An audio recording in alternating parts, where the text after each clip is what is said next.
Eto na naman tayo guys, magbablog tayo tungkol sa iba-ibang creatures dito sa Amerika na naman to. Ito. Halaman pa lang, pang Amerika yan ha. So, papakita ko sa inyo, hulaan mo kung anong makikita mo dito sa dahon na to. Anong creatures ang makikita natin ngayong araw ha. Ito. Ayan o, tingnan mo. Parang may kagat-kagat. Hulaan mo kung caterpillar ba, gagamba, isda. O ano. Ito na, yan na. Makikita mo ngayon. Ayan oh. Ayan, ano tawag mo dyan? Ha? Lamok? Hindi ah. Mantis? Hindi ah. Wala tayo Tutubi? sa Amerika.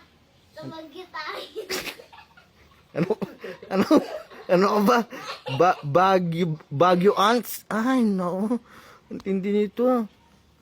Oh, insect. Bagyo insekto. Oh, ba't napunta dito sa Amerika to? Sabi kasi ni ano eh, Yuna Bells, ito. Ayan, si Madam Bells.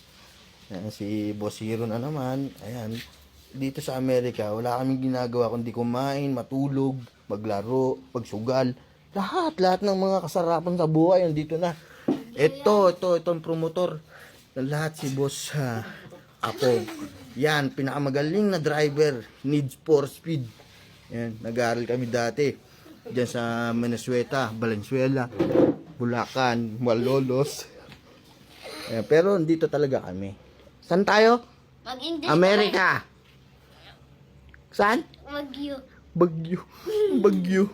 Amerika po. Promise. Maniwala ka. Sige guys, mamaya ulit ha. Bye-bye.